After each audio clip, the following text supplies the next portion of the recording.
Here in the Hyundai Texans Radio studio, joined now by Texans General Manager Nick Caserio. Nick, great to have you on with us. Happy Thanksgiving, game week and Thanksgiving. Kind of a weird dynamic there. Everybody's got to deal with it. I know you guys work through everything, but it is a factor a little bit. Yeah, you try to be cognizant of the holiday. It's an important day. I mean, we all have a lot to be thankful for, so you're just trying to figure out from a scheduling standpoint what makes the most sense from a team standpoint. So ultimately, you want to prepare for the game and just make sure that, we're ready to go on Sunday.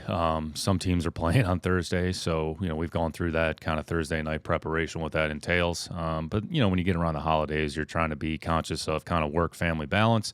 It's important to take those factors into consideration and just try to make the decisions, that you feel are best for everybody involved. Nick, tough afternoon against Washington, obviously. Were there some positives that you took out of the game against Washington? I know there were a few negatives, and those have been pounded into everybody's head, but were there some positives that you were able to take out of that performance?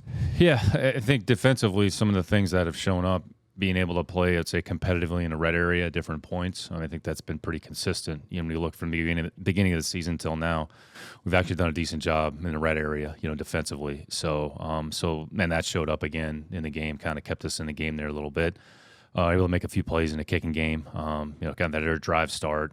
Some of the things that we've done in coverage units have, been pretty consistent from the beginning of the year. So just collectively, it's kind of in spots. So we just have to take those cumulatively and put them all together and try to get to the finish line there. Yeah, Will Redmond. Hard to believe that's the first name we're going to bring up today of a Texans player, but he made a play on special teams, and I think the fans were saying, who's that? He just got lifted up, makes a play. Hey, that's interesting. Yeah, Will's a pretty experienced player. He's been in the league for a handful of years now. He was a corner coming out of college at Mississippi State. He had some injuries at different points of his career. I was in training camp with Indianapolis. He's been in some different systems. And at different points, he's been fairly productive in the kicking game. So there was an opportunity for us, just given kind of our corner situation. And we're always looking at what are our options going into the game, what makes the most sense relative to getting the players to the game that can potentially help us. So we elevated him. We elevated Jacoby Francis from the practice squad, and then Will went out there and gave us some plays in the kicking game. So we'll see how that goes kind of week to week. Nick, how's the player acquisition process go kind of at this point of the year? Because you picked up Eno Benjamin. You picked up Amari Rodgers. You used being the first claim on the waiver wire to be able to do that. But how's the player acquisition process kind of go at this point of the year? Yeah, it's a good question, John. There's nothing specific. I think you kind of look at each individual player, look at the situation, and just make a decision that you feel makes the most sense. I would say in those particular situations, those are two young players that have varying degrees of experience. For whatever reason, it didn't work out with their respective teams. So kind of look at our team, kind of look at maybe where we are, if there's an opportunity to add a player that we have some degree of affinity or conviction for, and whether or not how big or small the role is going to be, that's yet to be determined. But we've talked about this. You're just trying to find players that maybe have some traits and characteristics that you like and find a way to get them in your program. So whether it's a waiver wire claim, whether it's put them on the practice squad, I would say during a year, for the most part, it's more on a need-based situation where you bring players in. I would say Will's situation, there was a little bit more of a need going back to what happened previously. I would say in Amari and Eno's situation, I wouldn't say there's necessarily a need. It's more of an opportunity to add a young player that has some traits that maybe you think could fit your program fairly well. Along those lines, Nick, going back, you talk about two young players, so obviously they haven't been in the league all that long. So in a situation like that, do you touch base with the college scout that may have had that particular player in the area and go back and what that particular person thought, what you remember about that player? How much does that get brought into players like Eno and Amari coming here? Yeah, it's all the above. That's where you utilize the information that you have accumulated over the course of time. So those two players are fairly recent entrance into the draft, so we've done a lot of work on them. So the way that our database is set up, so you kind of have each player has their own profile, and initially when you go in there, it's kind of more representative of what's going on from a pro standpoint. So if we have a pro report, some of their statistical production, some of their background, and then you can click on it, and then it takes you right to the college information. So we can go look at their football character, their background, their makeup, their football intelligence. What did our scouts think? What were our grades on that player? What was our bottom line? And then really on a day-to-day basis, when there's players that show up on the waiver wire, we'll have dialogue and discussions internally, departmentally, and whether or not, okay, this is a player worth considering, and here are the reasons why. And there's a multitude of people that are involved in that. And we take that information, and then ultimately we get to a resolution and say whether or not, all right, this is somebody we're interested in. Here are the reasons why. And everybody has an opinion, so their recommendation is certainly welcomed and valued. So then I take that information, kind of present it to Lovey and have a discussion about it. Here's what we're thinking here. Here's the situation. And he's very receptive to it. And sometimes the answer is, okay, we're going to go ahead with it. Sometimes it doesn't work out the way that we hope. But utilize all the information, the resources we have in the building. So it's a collective team effort. So everybody that was involved in it, everybody at some point is going to be involved in that process. Nick, what does Eno bring to the mix? He's had some nice moments this year so far. Yeah, he was kind of the second runner. Looks like they've kind of gone more towards James Conner, so kind of made more of a commitment to him. Last year it was Connor and Edmonds, so didn't play as much. But going back to his time at Arizona State, was fairly productive over a 2-year period of time. He's 5'8", 200 pounds. Some would say a little bit more of a change of pace back, but he's got good quickness. He's got good hands. He catches the ball fairly well. So we'll see how it goes. Regardless, not really sure how big or small the role is going to be. Those players just got here last week, practiced once or twice, so I think we'll have a better opportunity maybe evaluate them this week. And then really what you have to do, any new player, once you get them in your building, you're just kind of saying, all right, can we get them ready to play in the game? Is there a big enough role? Because you're not really putting in the whole offense. It's very specific to the team that you're playing. So we understand they've missed a lot of time. They weren't here in training camp. They really weren't here for the foundation. So you try to get them caught up to speed as best as possible and get them in a position, if they have to go out there and play, that they have confidence in what they're doing. Amari Rodgers comes in. Nick, he's built differently. He doesn't – I mean, he's 5'10", but he's like 215, so he's solid. So there's that. But where in the football character part does he's a coach's kid come into play, if at all? Yeah, he was very highly thought of. You go back to Clemson and kind of, the impact that he had on the program. So all those things factor into it, John. A player's profile, you kind of take everything in. Everybody kind of has their own, I would say, characteristics, and each player is going to be a little bit different. So it's a part of the equation. It's not the overriding factor, but it's certainly a part of it and speaks to maybe some of his background and some of how he was taught and how he was trained. So me being a coach's kid, does that raise your thought about me from now on? Absolutely. I'll take what I can get. Nick, evaluating quarterback, the passing game, so much goes into it. Can you talk about what goes into it? Because it's an ensemble thing. It's not just one guy throwing the football. There are a lot of things that need to happen to make things work effectively. Yeah, there's a lot of parts that are involved. So it starts with this defense, how they play, and what are the things that we have to do. What are certain areas that we want to attack? There's a timing element that's involved. There's a protection element that's involved. There's pre-snap information that you have to take place. So, and then there's actually taking the snap and throwing the ball and then reacting and, whatever it was, 2 seconds, just watching a little bit of the Monday night game. Last night or the other night, Colt McCoy had the ball in his hands in like 2 seconds or less. So, there's a lot that you have to process in a short period of time and then make a quick decision. So there's a myriad of factors that go into it. There's a timing, there's an execution element, and there's a preparation element. So, and each week it could be potentially a little bit different based on what the opposing team is going to do.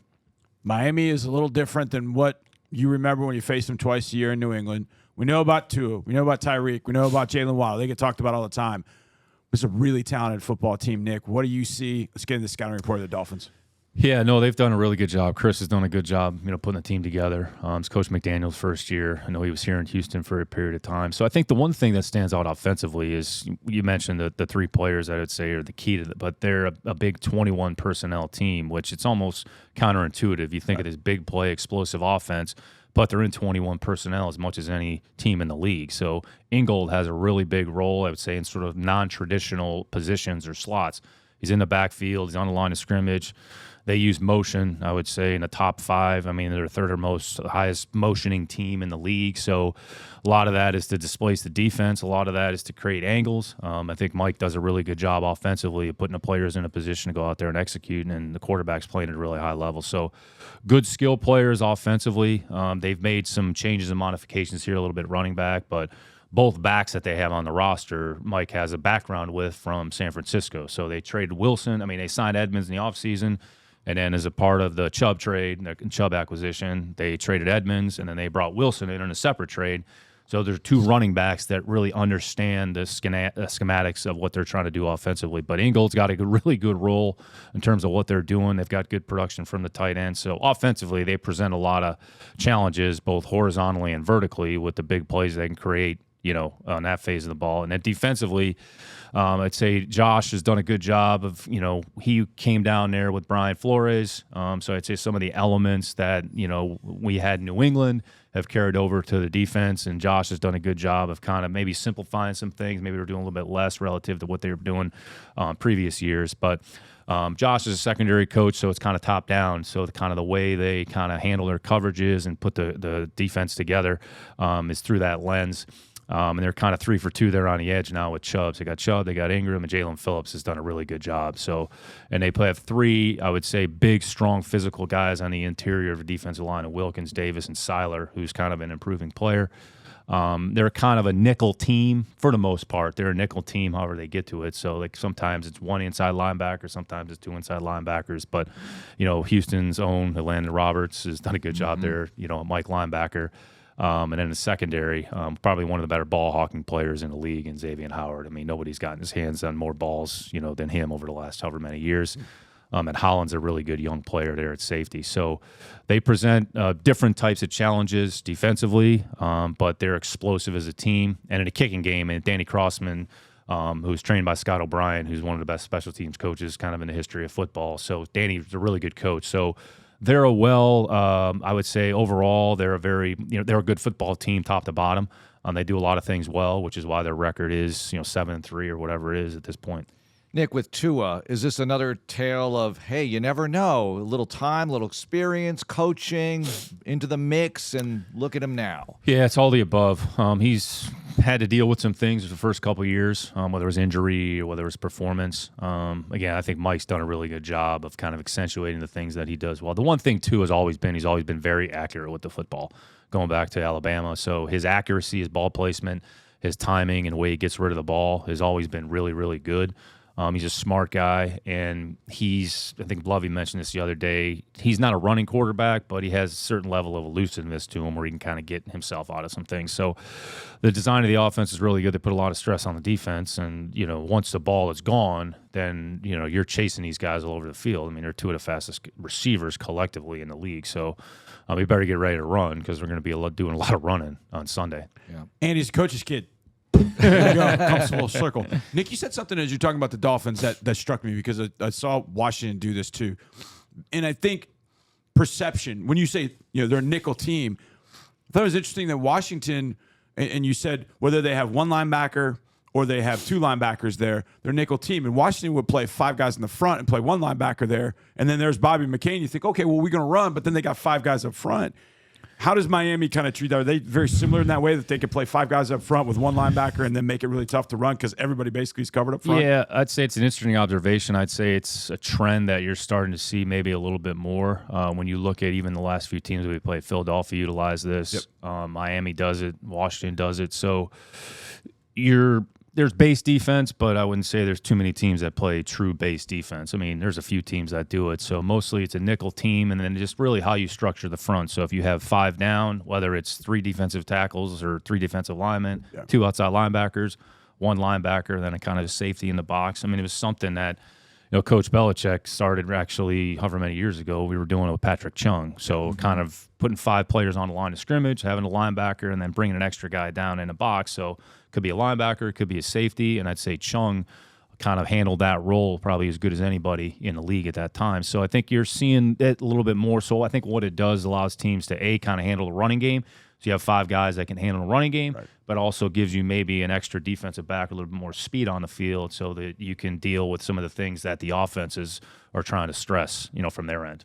So to run that, do you need a Chung or ideally you probably do, right? A player of that caliber? Yeah, not necessarily, Mark. You just need somebody that has enough playing strength, that has enough toughness, that can handle some of the run fits. Because when that player is down in the box, so whether it's McCain, whether it's Cam Curl, whether it's Brandon Jones, when you look at the Dolphins, I know he's on IR, but Jones to Eric Rowe, that player's in a box, he's going to have to deal with run force elements. So whether that's dealing with a tight end, dealing with a tackle or a guard climbing up to him, on a deuce block or whatever it may be, on a double team block. But you have to have enough playing strength and instinctiveness to handle sort of all that garbage around you. So it's not necessarily a certain type of player. It could be a couple different types of guys, but they have to be able to handle some of the elements of playing close to the line of scrimmage, which if you're taking a defensive back, a lot of times he's playing removed from the line of scrimmage. Now you're playing him 4 or 5 yards from the line of scrimmage.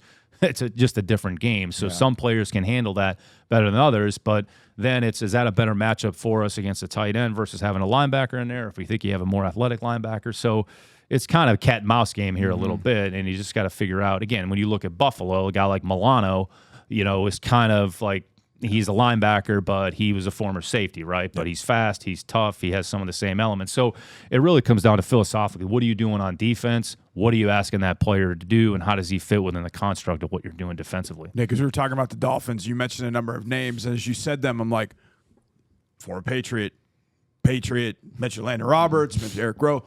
When in a situation like this where you have a number of different players that you've been around for a number of years, how does that factor into the week's preparation for that particular team, knowing those individuals as intimately as you do? Sure, you have a little bit of background from whatever your time with those players was, but ultimately what they're doing in the system, in the team that they're playing for, is ultimately the most important. How that team uses those players. I mean, 2 players we actually haven't even talked about are probably 2 of their best players in the kicking game, are Justin Bethel and Keon Crossan, who we had in New England, who was here in Houston. But they put a lot of stress on the coverage unit. Bethel's has been as productive a kicking game player. He's double-digit tackles, I want to say, for as long as he's been in the league for the same number of years. So he's tough, he's fast, he's instinctive, and Keon is as fast a player that they have on their team. So they pose a lot of challenges in those areas. So the fact that we have a background, I have a background with them, it's not as relevant, other than, okay, you have some experience, maybe what some of their strengths are, what maybe they struggle with, but ultimately it's how the team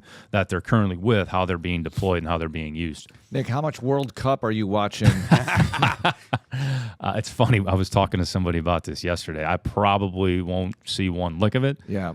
So it's just not my cup of tea. So if it were on I'll stick that to you soccer experts. Well, yeah, not here.